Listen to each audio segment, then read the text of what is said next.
never slow up, no I don't take shit. I got no love for the fakeness. If you wanna play tough, I wanna hate this, I'll always show up.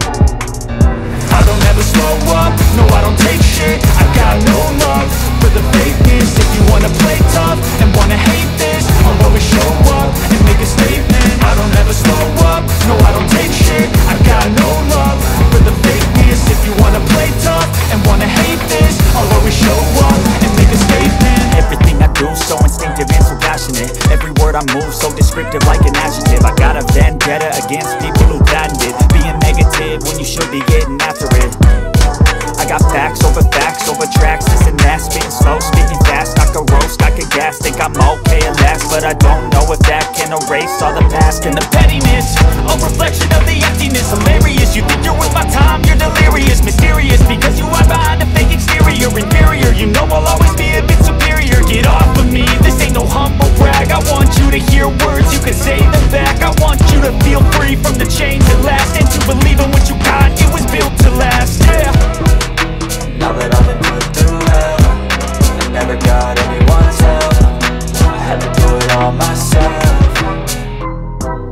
I don't ever slow up, no I don't take shit. I got no love for the fakeness. If you wanna play tough and wanna hate this, I'll always show up and make a statement. I don't ever slow up, no I don't take shit. I got no love for the fakeness. If you wanna play tough and wanna hate this, I'll always show up and make a statement. Gonna learn the consequence of being incompetent. Mental health is confidence, dreams into modesty. So I'm not here to save the day, that's for you to take away. I could play a million mind games, but instead I say something not illogical, something that is topical. Rub it on and watch it go, make yourself unstoppable. Dreams are irresponsible, but they're always possible. If you just believe, you could be so remarkable. Thoughts in my head, a collage and they spread. I'll be great one day, going off of my meds. No, I'm not giving up, no, I'm not giving in. I will make it to the top, taking off in the wind. I gotta make it, I'm saving every day to taste it. I'm patient, but my mind, it can hardly take it. I'm chasing a dream that I've had for several ages. A vacant, modern kingdom for the taking.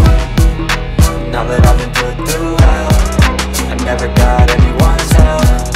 I had to do it all myself.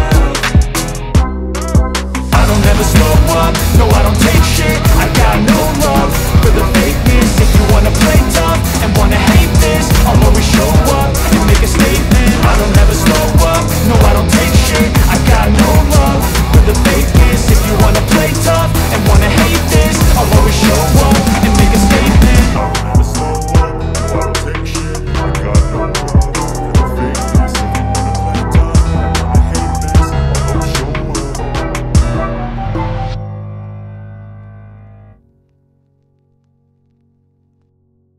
त्यामुळे त्यांना संपूर्ण कायदा माहिती आहे. तर याच्यामध्ये एक जर सुधारणा केली की ज्यांना प्रायव्हिडंट फंड नाही, मस्टरवर जे रेकॉर्डवर संपादकांनी घेतलेलं नाही, केवळ पत्रकार आहेत असं जर त्या दैनिकाच्या संपादकांनी एक पत्र शासनाला, जिल्हा प्रसिद्धी विभागाला, कलेक्टरना जर दिलं तर त्या सर्व पत्रकारांना अधिस्वीकृती पत्रकाराचे जे जे फायदे आहेत, किती पत्रकार होणार आहेत. म्हणजे ही संख्या आत्ता जर महाराष्ट्रातली ही तर देशातली 38 लाख किती आहे पत्रकारांची संख्या. देशातली आहे, राज्यातली किती असेल पवारसाहेब अंदाज. 10,000 लोकांना महाराष्ट्र सरकारला पेन्शन देणं या अधिस्वीकृती पत्रिकेच्या नावाखाली खूप मोठं काम नाही आहे, सोपं काम आहे. एक छोटी अधिसूचना सुधारणा कायद्यामध्ये केली तरी होऊ शकतं. दुसरं की वर्तमानपत्र ही जाहिरातीवरच चालतात. बिल्डर असोसिएशन या ठिकाणी ह्यांनी या बिल्डर असोसिएशनच्या माध्यमातून ज्या सगळ्या बांधकाम होतात त्यांना 1% सेस महापालिकेला भरावा लागतो. आणि त्या 1% सेसमधनं देशातलं सगळ्यात महामंडळ महाराष्ट्रामध्ये बांधकाम कामगारांचं तयार झालं आहे 2011ला. आणि त्याच्यात 38,000 किती कोटी आहेत. हां, सदासारखं ते आकडेच बघत असतो किती शिल्लक आहेत. 23,000 कोटी लाभ देऊन शिल्लक आहेत.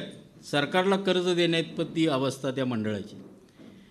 तसं जाहिरातीवर 1% सेस लावला आणि त्याच्या उत्पन्नातनं राज्यातल्या पत्रकारांच्यासाठी घरकुल, कल्याण मंडळ यासाठी अर्थसहाय्य करण्याची एक वेगळी योजना जर केली तर बांधकाम मंडळाच्या बरोबरीचं एक मोठं मंडळ सरकारला एकही पैसा खर्च न करता घालावा न लागता हे महामंडळ होऊ शकतं. राज्याचे कामगार मंत्री माझे मित्र आहेत. तुम्ही जर सगळ्यांनी एकत्रित मागणी जर सगळ्यांनी केली तर मी ताबडतोब कोल्हापूरला एक मोठी मीटिंग व्यापक, मुंबईला पण यायची गरज नाही, मंत्री शासन तुमच्या दारी, ही जबाबदारी माझी राहील की कोल्हापूरच्या सर्किट हाऊसमध्ये ती बैठक अधिकाऱ्यांच्या समवेत त्यांना घ्यायला लावेन आणि हे मंडळ, कल्याणकारी मंडळ तुमच्याबरोबर वर्तमानपत्र दैनिक वाटणारे वर्तमानपत्र विक्रेते, त्याच्यामध्ये छायाचित्रकार, लगेच फोटो काढला माझा, कल्याण मंडळात घेतल्या टाईपरायटर असेल, एडिटर असेल, असे सगळे हे त्याच्यामध्ये पत्रकारीच्या अंगाने जे सगळे असतील त्याच्यामध्ये समावेश करून एक कल्याणकारी मंडळ करणं आणि अधिस्वीकृती पत्रकारिता करणं, पत्रकारांचा समावेश करण्यासाठी मी नक्की प्रयत्न करेन हा शब्द देईन. सगळ्या जगभरामध्ये आणि देशभरामध्ये जय श्रीरामचा नारा त्या ठिकाणी सुरू आहे. पण पवारांच्यामध्ये एकच श्रीराम आहे. त्या श्रीराम पवार साहेब या ठिकाणी उपस्थित आहेत. सगळे पवार जय श्रीराम म्हणतील याचं काय आज साहेब गॅरंटी नाही, पण एक पवारांना कायम श्रीराम म्हणावं लागतं किंवा त्यांची सुरुवातच श्रीरामानं होती आणि शेवट पवारांनी होतो. ते आदरणीय श्रीरामजी पवार साहेब. लोकप्रतिनिधी निव्वळ प्रश्न विचारणारा असेल तर तो सोल्युशन मेकर असू शकत नाही. लोकप्रतिनिधीला पॉलिसी मेकर व्हायचा असेल तर तो सोल्युशन मेकर असावा लागतो. आणि त्याचं एक उदाहरण आत्ता त्यांच्या भाषणामधनं तुम्हाला लक्षात आलं असेल की पॉलिसी तयार करत असताना बांधकाम व्यावसायिकांच्यामध्ये असणारा आणि इथं पत्रकारांच्यामध्ये असणारा कसा आपण त्यामध्ये एक छोटासा बदल केला तर कोट्यावधीचं महामंडळ यामध्ये कसं तयार होऊ शकतं याची माहिती आत्ता त्या ठिकाणी त्यांनी दिली. ते आदरणीय हळवणकर साहेब, या ठिकाणी उपस्थित असणारे ज्यांच्या या ठिकाणी आयुक्त साहेब ज्यांची तब्येत आज बरी नाही आणि तरीसुद्धा मुद्दामून पत्रकारांचा कार्यक्रम, साहेब व्हॉइस ऑफ मीडिया किती स्ट्रॉंग आहे बघा. इतर वेळी त्यांनी कुठल्याही कार्यक्रमाला दांडी मारली असती, पण मीडियानं बोलवलेला कार्यक्रम असेल तर तब्येत बरी नसताना सुद्धा प्रशासन हजर होतं. याचं एक मूर्तिमंत उदाहरण आज आयुक्त साहेब या मीटिंगला या ठिकाणी उपस्थित आहेत. ते ओमप्रकाशजी दिवटे साहेब. मगाशी मेणबत्ती पहिल्यांदा दीप प्रज्वलन करायची होती, मी श्रीराम पवार साहेबांच्या हातामध्ये दिली आणि काड्यापेटी माझ्या हातामध्ये ठेवली.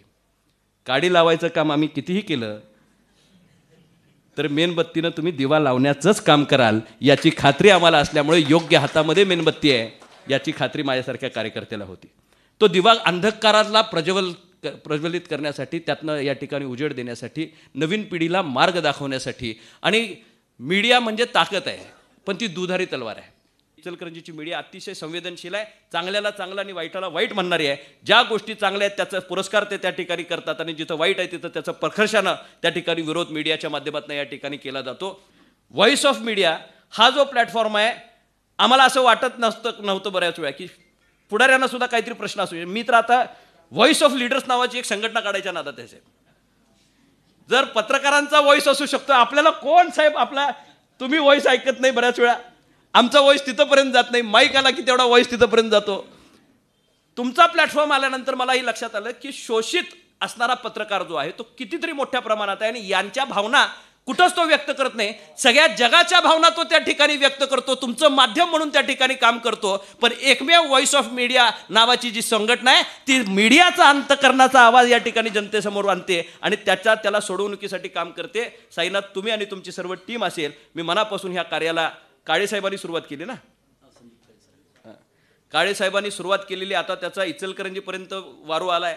आपण आत्तापर्यंत 38,000 लोकांना याच्यामध्ये समाविष्ट करून घेतलंय. अजून अभिजितजी बरीचशीच लोक यामध्ये येणं क्रमप्राप्त आहे. चांगलं काम करणाऱ्या लोकांना या ठिकाणी तुम्ही बळ देताय आणि प्रसंगाला एकमेकाच्या पाठीशी उभं करताय. मगाशी जे आमदार साहेबांनी सांगितलं तेवढं जर इन्क्लुजन झालं तर वेगळं महामंडळ तयार होईल. मीडियाच्या सगळ्या हाऊसेसवर तुम्हाला अवलंबून राहण्याची गरज नाही.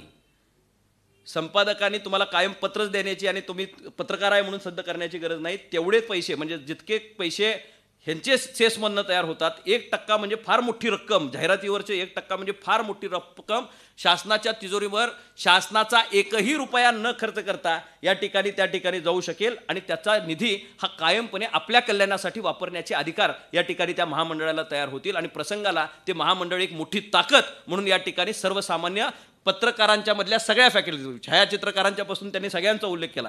हा अनुभवाचा फायदा आहे की त्यातलं एकही वर्टिकल शिल्लक राहता कामा नाही. हे आमदार साहेबांनी त्या ठिकाणी बोलत असताना अचूकपणे त्यांच्या या ठिकाणी विचारांचा ठाव घेतला. आज ज्यांना ज्यांना पुरस्कार या ठिकाणी मिळणार आहेत त्यांचं मनापासून अभिनंदन, कारण तुम्ही पुरस्कार प्राप्ती आहात, तुम्ही पुरस्कारास योग्य आहात आणि त्यांच्या पत्रकारांच्या तीक्ष्ण नजरेनं तुम्हाला हेरलेलं आहे. आता आम्हाला बऱ्याच वेळा साहेब डॉक्टरेट मिळवण्याची एक स्पर्धा लागली. डॉक्टर होणारी लोक जे आहेत ना, बरीच डॉक्टरेट मिळतात, म्हणजे जे डॉक्टरेट करतात ती नव्हे, अभ्यास करून डॉक्टरेट होणारी नव्हे.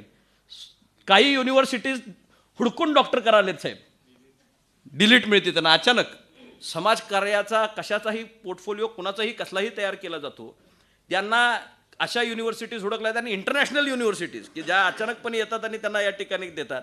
मी निश्चितपणे सांगेन की हे करत असताना ही माणसं कुठं डिलीटसाठी म्हणून अप्लाय केली नाहीत, या माणसांनी कुठं तुमच्याकडे ॲप्लिकेशन केलं नाही, तुमच्या नजरेनं त्यांना हेरलं आहे आणि यांना हे पुरस्कारास प्राप्त होण्यासाठी योग्य आहेत हे ज्यावेळी तुम्ही ठरवता तेही पुरस्कार खऱ्या अर्थाने योग्य माणसापर्यंत गेलेले असतात आणि मग अशा सगळ्यांचा पुरस्कार देण्याचा सन्मान आम्हाला आपण या ठिकाणी दिलात, त्याबद्दल मी मनापासून आपल्या सर्वांचे आभार मानतो. व्हॉइस ऑफ मीडियानं हा कार्यक्रम आयोजित केला आहे. या संघटनेच्या जन्मापासून मी त्याच्याशी जोडलेला आहे. संदीप काळे माझा जवळचा सहकारी, त्याने कल्पना मांडली की अशा प्रकारची देशव्यापी संघटना असली पाहिजे. मी वर्ल्ड हेरिटेज ऑफ फोरमपासून आपल्या देशातली जी संपादकांची सर्वोच्च संघटना हेरिटेज गिल्ड ऑफ इंडिया अशा अनेक संस्थांवर काम केलं आहे. पण व्हॉइस ऑफ मीडियानं अत्यंत कमी काळामध्ये देशभरातल्या छोट्या मोठ्या वेगवेगळ्या स्तरांवर काम करणाऱ्या पत्रकारांना जोडलं आणि त्याचं एक मोठं नेटवर्क उभं केलं. असं यापूर्वी कधी झालं नव्हतं. आणि नुसतं नेटवर्क उभं केलं नाही तर अनेक प्रश्न घेऊन काम करायचा प्रयत्न करत आहे ती मंडळी आणि त्यात काही ठिकाणी यश येते, काही ठिकाणी लोक त्यांनी मागं उभे राहत आहेत, वेगवेगळ्या राज्यांचे मुख्यमंत्री मागं उभे राहत आहेत आणि काही कामं पुढे जात आहेत. तर या संघटनेच्या कामाला या निमित्तानं मी पुन्हा एकदा शुभेच्छा देतो. मित्र, पत्रकारांचे अनेक प्रश्न आहेत, त्याचा उल्लेख मगापासून होतो. त्या प्रश्नांना काही सोल्युशन्स पण आहेत, त्याच्यामध्ये अडचणी पण आहेत आणि त्यातल्या अडचणी या प्रामुख्यानं आपल्या व्यवसायामध्ये जितकी माणसं तितकी मतं यातून आलेली आहेत. म्हणजे 4 पत्रकार असतील तर त्यांच्यामध्ये 5 गट असतात असं सर्वसाधारणपणे म्हटलं जातं.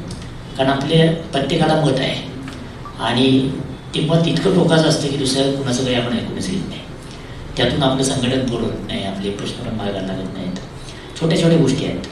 हळवणकर साहेब म्हणाल ते काय आहे की छोटे बदल केले तर अनेक गोष्टी संपतील. म्हणजे माझ्या पिढीच्या आधीचे जे पत्रकार होते की ज्यांना खरी आत्ता मदतीची आवश्यकता आहे आणि त्यातल्या कुणाचाही प्रस्ताव गव्हर्नमेंटच्या स्तरावर मंजूर होत नाही. का मंजूर होत नाही तर साधारण 90च्या आधी, 90 नंतर बऱ्यापैकी आमच्या व्यवसायामध्ये काय म्हणतात की एक ऑर्गनाईज पद्धतीनं काम सुरू झालं. लोकांना पत्र मिळायला लागली, आयडेंटिटी कार्ड मिळायला लागली, त्यांची गव्हर्नमेंट पण जायला लागली, त्यामुळे रेकॉर्ड व्हायत. त्याच्या आधीच्या पत्रकारांच्या बाबतीत तो कामच करायचा फक्त, त्याला कसलंही त्याचं रेकॉर्ड नव्हतं, त्याला कसलंही पत्र नव्हतं. आणि आता सरकारी यंत्रणा म्हणते की त्यावेळेचा नियुक्तीचं पत्र द्या. त्यावेळेला अनेक वर्तमानपत्राची लेटरेडच नव्हती. अशा काळात ज्यांनी काम केलं त्यांना नियुक्तीची पत्र आणायची कुठली, त्यांची कन्सिस्टन्सी दाखवायची कशी, असे अनेक प्रश्न आहेत. तर ते प्रश्न हळवणकर साहेब खरंच सोडवायला पाहिजेत. तुम्ही एक अतिशय चांगली कल्पना सांगितली की जाहिराती बसेस, अशी काहीतरी कल्पना समोर आणली तर खरंच अनेक गोष्टी सुसह्य व्हायला मदत होईल. कारण सगळ्यात मोठा प्रश्न असतो की सरकारनं कुणाकुणावर किती खर्च करावा. सरकारची म्हणून पण रिसोर्सेस मर्यादित आहेत, त्यामुळं खर्च करण्याला पण मर्यादा आहे. आणि पत्रकार हा काही असा काही घटक नाही आहे की शासनानं त्याच्यावर आवर्जून खर्च करावा. कारण हा व्यवसाय आहे. शेवटी आपण या व्यवसायात आलो ते आपल्या हौसेपायी आलो, आपण काहीतरी गणित समोर ठेवून आलो आणि आपण इतरांकडे किती मागावं असा पण प्रश्न असतो. त्यामुळं असं काही महामंडळ तयार झालं आणि त्यानं जर आपले प्रश्न सोडवायचा प्रयत्न केला तर ते खूप चांगलं होईल. त्याला मानेसाहेब येत आहेत, हळवणकर साहेब आहेत, त्यांनी अवश्य मदत करावी. आपण सुदैवानं सत्तेत आहात आणि आपल्याला प्रश्न समजतात, आपण यासाठी निश्चितपणे मदत करावी.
माझे आमदार सुरेश हाळुंके साहेब यांच्यासह विविध क्षेत्रातील मान्यवर आपण सर्वजण उपस्थित राहिल्याबद्दल या तिन्ही संघटनांच्या वतीने आभार मानतो.